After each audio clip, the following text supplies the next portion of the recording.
নমস্কার বন্ধুরা, আপনারা দেখছেন সুন্দরবন আদর্শ গোট ফার্ম ইউটিউব চ্যানেলে আপনাদের সকলকে স্বাগত জানাই। তো গুড মর্নিং বন্ধুরা, আশা করি সকলে সুস্থ আছেন, ভালো আছেন। তো আবার একটি আমার চ্যানেলে সম্পূর্ণ নতুন ভিডিও আপনাদের উদ্দেশ্যে শেয়ার করব বা আপলোড করব। কারণ যারা পারিবারিকভাবে দু একটি গরু পালনের সাথে যুক্ত বা ফার্ম আকারে যারা ডেয়ারি ফার্ম করেছেন, তাদের কিন্তু এই সমস্যা কিন্তু আসতে পারে। কারণ এই মুহূর্তে যা তাপপ্রবাহ চলছে আমাদের গোটা ভারতবর্ষে বা সমস্ত রাজ্যে বা ওয়েস্ট বেঙ্গলে, তো এই মুহূর্তে এই প্রচণ্ড গরমের মধ্যে কিন্তু এই সমস্যা মাঝে মধ্যে আপনার গরুর কিন্তু হতে পারে বা দেখা দিতে পারে। তো এই গরুটির কিন্তু সেই সমস্যায় হয়েছিল। তো কি সমস্যা হয়েছিল, আমি আসার আগে একজন ডাক্তারবাবু এসে ট্রিটমেন্ট করেছিলেন, তার ট্রিটমেন্ট সঠিক ছিল কি না, আমি এসে কি ট্রিটমেন্ট করলাম, গরুটি কালকের কি পরিস্থিতি ছিল বা আজকের কি পরিস্থিতি, সেটা কিন্তু আমি সম্পূর্ণ ভিডিওর মাধ্যমে তুলে ধরবো। তো অবশ্যই বলবো এই ভিডিওটি আপনারা প্রত্যেকে পুরো ভিডিওটি দেখবেন, কেউ কেটে কেটে দেখবেন না বা স্কিপ করবেন না। কারণ এর মধ্যে অনেক কিছু শেখার আছে বা বুঝতে পারা আছে। এমনকি এই গরুর মালিকের সাথেও আমি কথা বলবো। তো মূলত আমি কালকের কিন্তু এই বাড়িতে এসেছিলাম। কালকের কিন্তু আমি এসে কিন্তু ভিডিও করতে পারতাম। তো কালকের কিন্তু এতটাই শয্যাশায়ী ছিল বা খারাপ পরিস্থিতি ছিল, কালকের কিন্তু আমি ভিডিও করতে পারিনি। তো আজকে সেকেন্ড দিন গরুটিকে দেখতে এসেছি। হ্যাঁ, তো আজকের এই ভিডিওটি করছি কারণ কালকের ওর কিন্তু ভিডিও করার মতো পরিস্থিতি ছিল না। গরুর প্রায় সেন্স হারা ছিল। গরুর কিন্তু কোনো রকম সার ছিল না। ইঞ্জেকশন করছি, গরু বুঝতে পারছে না। কোনো রকম লেজ নাড়ছিল না, কান বা মাথা নাড়তে পারছিল না, এতটা সিরিয়াস ছিল। তো কালকের আমি বিকালে এসেছিলাম। গতকাল বিকালে এসে আমি দেখি গরুটি কিন্তু প্রচণ্ড পরিমাণে জ্বরে ভুগছিল। 104 থেকে 5 কিন্তু টেম্পারেচার ছিল। তো আপনারা জানেন বন্ধুরা যে একটি গরুর স্বাভাবিক শরীরে তাপমাত্রা থাকে কিন্তু 102, সেখানে 105 টেম্পারেচার মানে অতিরিক্ত হাই জ্বর। তো এই গরুটি এই প্রচণ্ড গরমের সময় আমাদের সুন্দরবন অঞ্চলে এখন কিন্তু প্রচণ্ড তাপপ্রবাহ, প্রায় 40 ডিগ্রি 41 ডিগ্রি সেলসিয়াস তাপমাত্রা চলছে। তো এদের কিন্তু মাঠে কিন্তু গ্রেজিং করানো হয় কিংবা মাঠে বেঁধে রাখানো হয়। তো এই প্রচণ্ড গরমের জন্যে কিন্তু এই গরুটি কিন্তু সানস্ট্রোক হয়ে যাচ্ছিল বা প্রচণ্ড গরমে অতিরিক্ত জ্বর হয়ে যাওয়ার ফলে স্ট্রোক হয়ে যাচ্ছিল, এমন পরিস্থিতি হয়ে গেছিলো। এর মূলত সমস্যা ছিল যেটা অত্যাধিক জ্বর। তো একজন ডাক্তারবাবু গতকাল সকালে এসেছিলেন, তিনি এসে বলেছিলেন যে গরুটি গ্যাস চাপ দিয়েছে, গ্যাসের ট্রিটমেন্ট করলে ঠিক হয়ে যাবে। তো সেই মতো তাকে গ্যাসের ট্রিটমেন্ট করা হয়।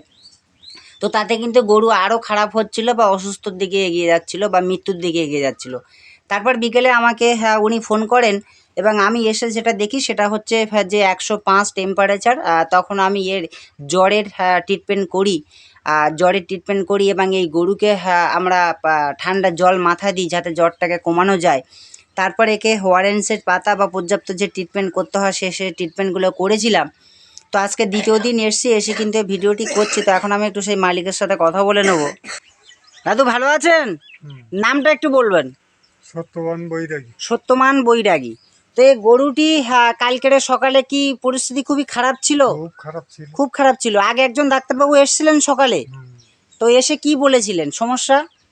সেও আমাদের কাছে জানতে চেয়েছিল যে হ্যাঁ। এই মানে একে কি খেতে দিয়েছে, তা আমি বললাম যে এরকম এই ঘাস পাতা খায়। তা বলছে ওর থেকে ওর পেট ফাঁপ দিয়েছে, গ্যাস হয়েছে। গ্যাস হয়েছে, পেট ফাঁপ দিয়েছে, মানে গ্যাসের ট্রিটমেন্ট করতে বলেছিলেন। উনি গরুর শরীরে টেম্পারেচার বা তাপমাত্রা না নেননি না বা দেখেননি, দেখিনি। তাই তো?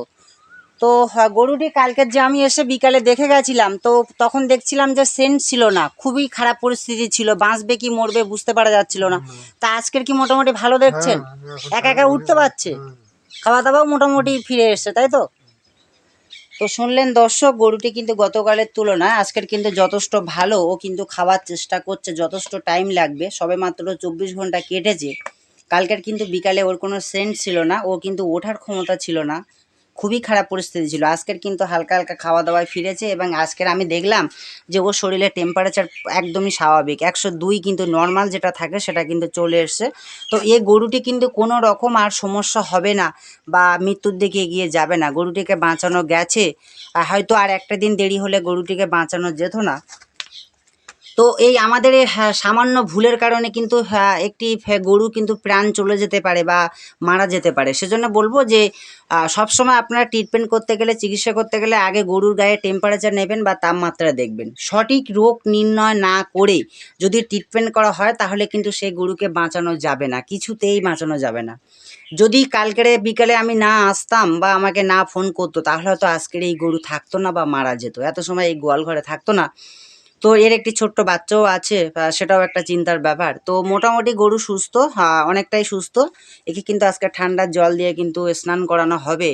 আর তাছাড়া ওয়ারেন্স কিন্তু কন্টিনিউ চলবে। ওয়ারেন্স দিতে পারেন বা ওয়ারেন্সের পরিবর্তে অনেকে যারা স্যালাইন দিতে পারবেন স্যালাইনও দিতে পারেন। কারণ গরুটি দুদিন ভালো খাওয়া-দাওয়া করে না, যথেষ্ট দুর্বল, হাড় দুর্বল হয়ে গেছে। তো এর কিন্তু স্যালাইন দিলে কিন্তু আরও ভালো রিকভারি করবে বা সমাধান করা যাবে।